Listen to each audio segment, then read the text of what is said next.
அஞ்சலி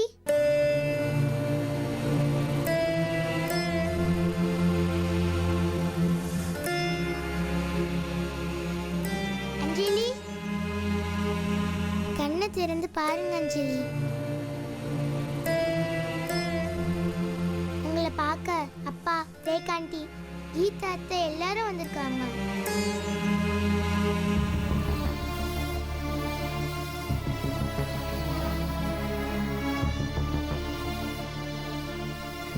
அஞ்சலி கண்ணை தருங்க அஞ்சலி. ப்ளீஸ் கண்ணை தருங்க Anjali. Anjali please please please Anjali please கண்ணை தருங்க அஞ்சலி. கண்ணை தருங்க அஞ்சலி. இங்க பாரு, டிஸ்டர்ப் பண்ணக்கூடாது, வா போலாம். அஞ்சலி கண்ணை திறந்து நம்மள பார்க்கட்டும்பா, அப்புறம் போலாம்.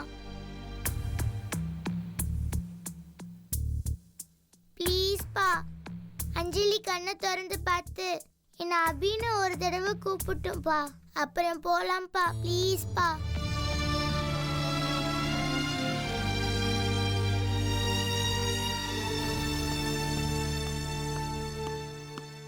அபி, அஞ்சலி கண்ணு திறந்து பார்ப்பாங்க, ஓகே?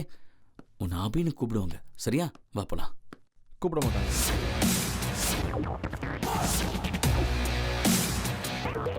உங்களை அஞ்சலி பேச சொல்லி கூப்பிட மாட்டாங்க. ஏன் டாக்டர், என்னாச்சு? அவங்களுக்கு தலையில் அடிபட்டதுனால அஞ்சலி பேச்சு எழுந்துட்டானா? நோ.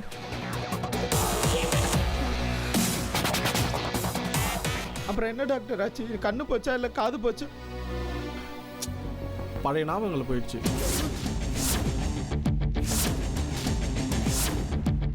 Forget the past.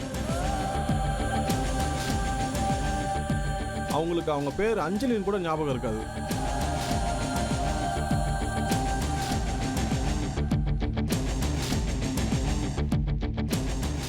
பிறந்ததிலிருந்து பந்து தலையில் அடிபட்ட கடைசி நிமிஷம் வரைக்கும் அவங்க லைஃப்ல நடந்த எந்த விஷயமும் ஞாபகத்தில் இல்லை.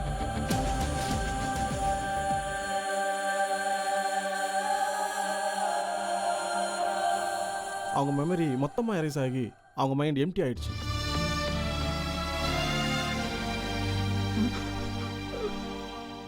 டாக்டர், எத்தனை நாள் அஞ்சலி இப்படி இருப்பாங்க?